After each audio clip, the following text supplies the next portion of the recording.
کہ میں چاہتی ہوں کہ آپ میرا مال تجارت شام لے جائیے. تو اس وقت بھی ختم مرتبت نے جملہ کہا تھا, کہا کہ ٹھیک ہے میری کچھ شرائط ہے, میں ہر چیز مال تجارت میں نہیں لے جاتا ہوں, میری کچھ شرائط ہے. عزیزان گرامی, ابھی شریعت محمدی نافذ نہیں ہوئی ہے, آپ صرف 24 یا 25 برس کے ہیں. مورخین نے یہی لکھا ہے 25 برس کے تھے جب جناب خدیجہ سے شادی ہوئی, یہ اس سے پہلے کا واقعہ ہے. 24 برس کے ہیں, ابھی شریعت محمدی نافذ نہیں ہوئی ہے, نازل نہیں ہوئی ہے, پھر بھی آپ فرما رہے ہیں کہ میں ہر مال تجارت نہیں لے جاؤں گا, اپنی شرائط پہ لے جاؤں گا. تو حرام و حلال کا تصور دے رہے ہیں نا پیغمبر اسلام, کہ ابھی شریعت نازل ہوگی, نافذ ہوگی, لیکن پھر بھی فرما رہے ہیں کہ کچھ چیزیں جائز ہیں, کچھ جائز نہیں ہیں. تو جناب خدیجہ کے وسیلے سے فرما رہے ہیں اس بات کو, کہا کہ میری کچھ شرائط ہیں.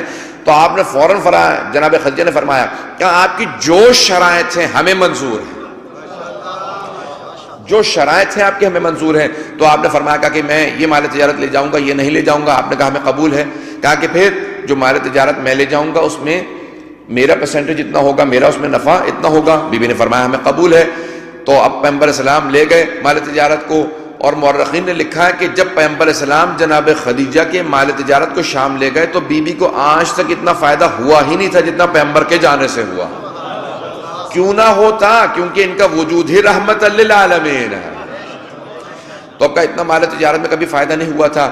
جب واپس آئے, جا رہے تھے تو جناب خدیجہ کے ایک منشی کا نام تھا میسرہ.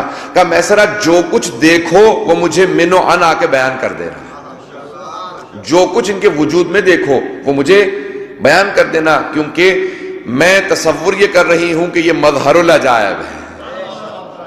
ان کے اندر تم بہت سے معجزات دیکھو گے, ان کے وجود مقدس کے اندر معجزات ہوں گے. تو جب پیغمبر اسلام جا رہے تھے اس وقت جناب خدیجہ نے کہا میسرہ صرف میری چند باتیں یاد رکھنا, کیونکہ میسرہ بی بی کے ملازم ہے, خادم ہے. کہا میسرہ اگر یہ میرے مال تجارت کو نفع میں بیچے تو نفع میں بیچ دینا, نقصان میں بیچے تو نقصان میں بیچ دینا. یہ اطاعت پیغمبر سکھا رہی ہیں. ابھی لوگ اعلان رسالت کے انتظار کے بعد نزول قرآن کے منتظر رہیں گے, آیت اطاعت کا انتظار کریں گے, تب اطاعت کریں گے. بی بی اعلان رسالت سے پہلے اطاعت سکھا رہی ہیں. کہا کہ میسرہ نفع میں بیچے نفع میں بیچ دینا, نقصان میں بیچے نقصان میں بیچ دینا. یہ کہیں چل دو تو چل دینا, یہ کہیں رک جاؤ تو رک جانا. میسرہ یہ کہیں رات ہے, چاہے سورج نکلا ہوا ہو تم کہنا رات ہے. یہ کہیں دن ہے, چاہے ستارے چمک رہے ہوں تم کہنا دن ہے. میسرہ یہ جیسا کہیں ویسا کرنا.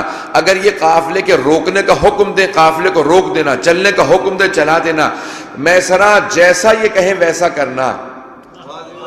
ابھی لوگ انتظار کریں گے, بی بی خدیجہ اس وقت بھی اطاعت پیغمبر سکھا رہے ہیں.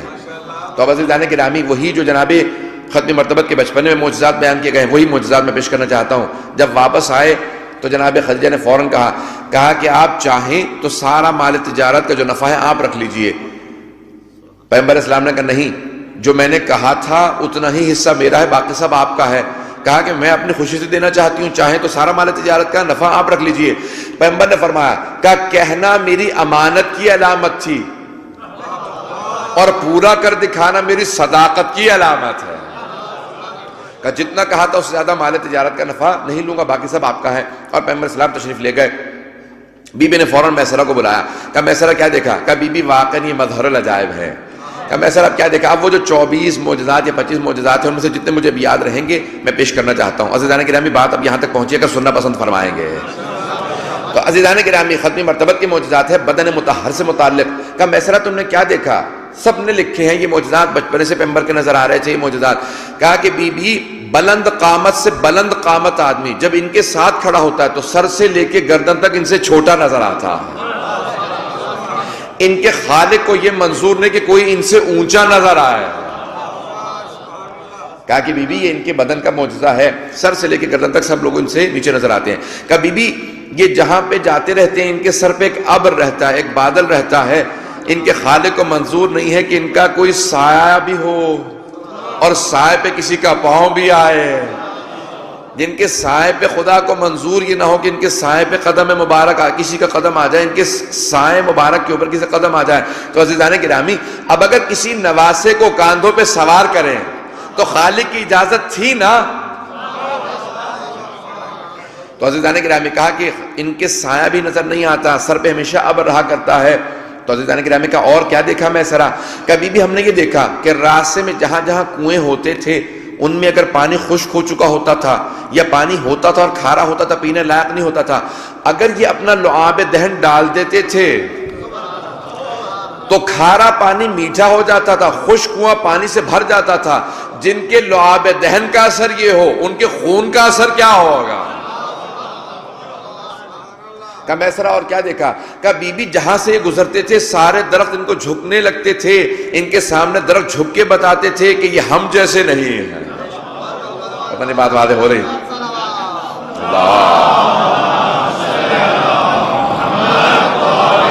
محمد وعجل فرجہ کا میسرہ اور کیا دیکھا؟ عزیزان گرامی جناب خدیجہ بار بار پوچھ کے بتا رہی ہیں کہ پیغمبر اسلام کے فضائل کو سننا بی بی کو بھی پسند ہے۔ میسرہ کیا دیکھا؟ کبھی بھی ہم نے یہ دیکھا ہے کہ جہاں پہ بہت زیادہ کیڑے مکوڑے ہوتے تھے، مکھیاں مچھر ہوتے تھے تو سب کو تنگ کرتے تھے، ہمیں تنگ کرتے تھے، لیکن ان کے اوپر کبھی کوئی مکھی نہیں بیٹھتی تھی، کوئی مچھر نہیں بیٹھتا تھا۔ عزیزان گرامی جب پیغمبر سے پوچھا گیا تھا یا رسول خدا، جب صحابہ نے سوال کیا کہ مکھیاں ہمیں تنگ کر رہی ہیں، مچھر ہمیں تنگ کرتے ہیں، لیکن آپ کے اوپر کبھی کوئی مکھی نہیں آتی، کوئی کیڑا آپ کے قریب نہیں آتا، تو آپ نے فرمایا میرے چاروں طرف اللہ نے ایک احاطہ بنا رکھا ہے، ایک محیط ہے جس کی وجہ سے سارے حشرات مجھے تنگ کرنے سے قاصر ہیں، میرے قریب نہیں آتے ہیں۔ تو عزیزان گرامی پیغمبر ہم جیسے نہیں ہیں، ان کا وجود مقدس بہت بالا تر ہے۔ عزیزان گرامی بی بی نے فوراً پوچھا کہ میسرہ اور کیا دیکھا؟ کہ بی بی ہم سب لوگ اپنے ناخون کاٹتے تھے، بال کاٹتے تھے، لیکن کبھی بھی نہ ان کے ناخون بڑھتے تھے نہ بال بڑھتے تھے۔ خالق کو منظور نہیں تھا کہ ان کے ناخون کٹیں گر جائیں، بال کٹیں گر جائیں۔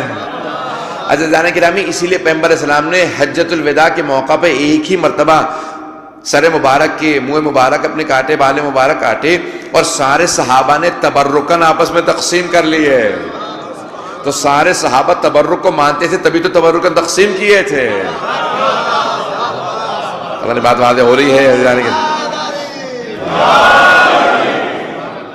تو سب صحابہ نے وہ بال منہ مبارک پیغمبر اسلام کے تبرکاً آپس میں تقسیم کر لیے تھے، اور کہتے تھے جب بھی ہم ان منہ مبارک کو ہاتھ میں رکھ کے دعا مانگتے ہیں تو دعا قبول ضرور ہوتی ہے۔ عزیزان گرامی اتنے مقامات پہ چلے جائیے تو وہاں پہ پیغمبر اسلام کی منہ مبارک رکھے ہیں، بال رکھے ہیں، تو تعجب یہ ہے کہ ماننے پہ آتے ہیں تو بال کو مان لیتے ہیں، نہ ماننے پہ آئیں تو آل کو نہیں مانتے۔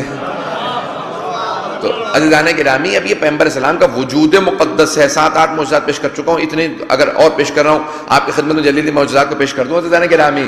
تو یہ جسم مبارک کے اندر معجزات ہیں۔ بی بی نے پوچھا میسرہ اور کیا دیکھا؟ کبھی بھی ہم نے یہ دیکھا ہے کہ ان کی پیشانی سے ایک نور نکلتا رہتا ہے، کہ ام المؤمنین نے بھی کہا تھا کہ اگر دن میں سوئی کھو جاتی تھی تو ہم رات کا انتظار کرتے تھے۔ بھئی جب دن کی روشنی میں نظر نہیں آ رہی تو وہ فرماتی ہیں کہ ہم رات کا انتظار اس لیے کرتے تھے کہ دن کی روشنی میں کھوئی ہوئی سوئی جو نہیں ملتی تھی رات کو پیغمبر اسلام کی پیشانی کے نور میں مل جایا کرتے تھے۔ پیغمبر اسلام کی پیشانی سے کہا ان کی پیشانی سے ایسا نور نکلتا ہے۔ بی بی نے فرمایا کہ میسرہ اور کیا دیکھا؟ کہ بی بی جب یہ اپنے ہاتھوں پہ سنگریزے اٹھا لیتے ہیں، کنکریاں پتھر اپنے ہاتھ پہ اگر اٹھا لیں تو وہ پتھر جب ان کے ہاتھ پہ چلے جاتے ہیں تو تسبیح کرنے لگتے ہیں۔ کبھی سبحان اللہ کی آواز آتی ہے، کبھی الحمدللہ کی، کبھی اللہ اکبر کی آواز آتی ہے۔ جن کے ہاتھوں پہ سنگریزے آئیں، جن کے ہاتھوں پہ ایک مرتبہ سنگریزے وہ اٹھا لیں، پتھر اٹھا لیں تو وہ پتھر تسبیح کرنے لگیں۔ اور اگر کوئی آغوش ہی میں پلا ہو، ان سے متعلق کیا کہنا جو ان کی آغوش میں پلے ہوں گے، اگر پتھر آئیں تو تسبیح کریں، جو آغوش میں پلیں تو کوئی علی بنے، کوئی فاطمہ بنے، کوئی حسن بنے، کوئی حسین بنے۔ عزیزان گرامی ان کی آغوش پہ پلوں کا مقام ہے۔ کہا کہ میسرہ اور کیا دیکھا؟ کہا کہ بی بی ہم نے یہ دیکھا ہے کہ جب سب زمین پہ سوئے ہوئے ہوتے تھے ایک خیمے کے اندر تو ان کی یہ عادت تھی کہ ہمیشہ کالے رنگ کی عبا لیا کرتے ہیں۔ پیغمبر اسلام ہمیشہ کالے رنگ کی عبا لیتے ہیں، تو اس لیے پیغمبر اسلام کی ماننے والے کبھی کالے رنگ سے، کالے کپڑوں سے کبھی بھی اس کو بدعت نہیں کہیں گے۔ کہ پیغمبر اسلام ہمیشہ کالے رنگ کی عبا لیا کرتے ہیں۔ کہا کہ یہ کالے رنگ کی عبا لیتے ہیں، اپنے سر سے لے کے پاؤں تک پورے بدن کے ڈھانپ کو ہمیشہ سوتے ہیں۔ کہا جب سارے زمین پہ سو رہے ہوتے تھے پھر بھی ہم دیکھ کے بتاتے تھے یہ محمد ہیں۔ کہا میسرہ کیسے؟ کہا بی بی ان کے جسم سے نور چھن چھن کے نکلتا ہے، تو اب اگر شب ہجرت پیغمبر اسلام کسی کو اپنے بستر پہ سلانا چاہیں گے تو کسی ایسے کو تلاش کریں گے جس کے جسم سے ویسا ہی نور نکلتا ہو۔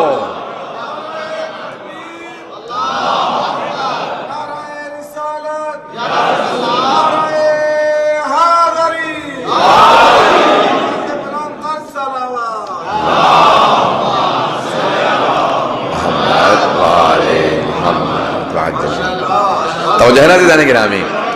تو اب اگر شب ہجرت جناب ختم مرتبت کو اپنے بستر پہ کسی کو سلانا ہو تو کسی ایسے ہی کو دعوت دیں گے نا میرے اپنے بستر پہ سلانے کے لیے جس کے جسم سے ویسا ہی نور نکلتا ہو جیسا ختم مرتبت کے جسم مبارک سے نور نکلتا تھا۔ عزیزان گرامی وہ سارے مشرکین مکہ تھے جو چاروں طرف سے کھڑے بار بار دیکھ رہے تھے کہ کون سو رہا ہے بستر پہ، اور بار بار ایک دوسرے سے کہتے تھے نہیں ابھی محمد سو رہے ہیں۔ عزیزان گرامی جبکہ 100 امیر المومنین رہے تھے پھر بھی وہ دیکھ کے کہتے تھے محمد سو رہے ہیں، اپنے نہیں تھے، اپنے ہوتے تو کہتے کہ تعصب سے دیکھ رہے تھے اس لیے محمد علی میں فرق نہیں کر سکے۔ عزیزان گرامی بیگانے تھے پھر بھی دیکھ کے کہہ رہے تھے ابھی محمد سو رہے ہیں، انہیں نور میں 19-20 کا بھی فرق نظر نہیں آیا۔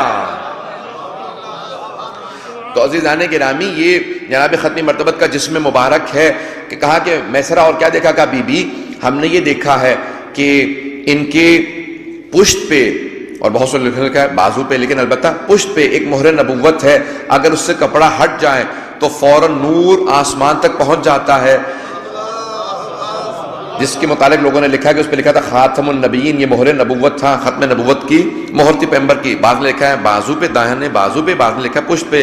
عزیزان گرامی اسی کے بوسے کے لیے ایک صحابی نے کہا تھا جب ختم مرتبت نے اعلان کیا اپنے آخری خطبے میں کہ اگر میں نے کبھی کسی کے اوپر ظلم کیا ہو تو آج اپنا بدلہ لے سکتا ہے، تو ایک صحابی کھڑے ہو گئے، کہا یا رسول خدا آپ نے مجھے تازیانہ مارا تھا، تو کہا کہ مجھے نہیں یاد پڑتا میں نے کبھی کسی پہ ظلم کیا ہو، مجھے نہیں یاد کہ میں نے کسی کو تازیانہ مارا ہو۔ کہا یا رسول خدا آپ نے تازیانہ مارا تھا، کہا ٹھیک ہے اس کو ایک تازیانہ دے دو۔ کہا کہ آؤ مجھے تازیانہ مار دو۔ کہا یا رسول خدا جب آپ نے تازیانہ مارا تو میری پشت پہ کپڑا نہیں تھا، اپنے کرتے کو ہٹا دیجئے، تو آپ نے فوراً اشارہ کیا کسی کی طرف، کہا کہ میری کمر سے کپڑا ہٹا دو۔ جیسے ہی کپڑا ہٹایا گیا وہ صحابی فوراً گرے اور پشت مبارک کے بوسے دینے لگے۔ عزیزان گرامی جب پوچھا کہ یہ کیا کر رہے ہو؟ کہا کہ میں نے جھوٹ بولا تھا، میں صرف اور صرف مہر نبوت کا بوسہ دینے کے لیے، میں صرف مہر نبوت کا بوسہ دینا چاہتا تھا، اس لیے میں نے جھوٹ بولا تھا کہ پیغمبر نے مجھے تازیانہ مارا، پیغمبر نے کبھی تازیانہ نہیں مارا، میں مہر نبوت کا بوسہ دینا چاہتا تھا۔ تو عزیزان گرامی ایک بات واضح ہو گئی نا کہ پیغمبر اسلام سے جو چیزیں منسوب ہو ان کا بوسہ دینا سنت صحابہ ہے، کہ صحابہ کرام بھی پیغمبر اسلام سے منسوب چیزوں کے بوسے دیا کرتے تھے۔ کہا میں مہر نبوت کا بوسہ دینا چاہتا ہوں، انہوں نے فوراً مہر نبوت کا بوسہ دیا۔ تو عزیزان گرامی یہ جسم مبارک کے اندر معجزات تھے، پیشانی کا نور ہے۔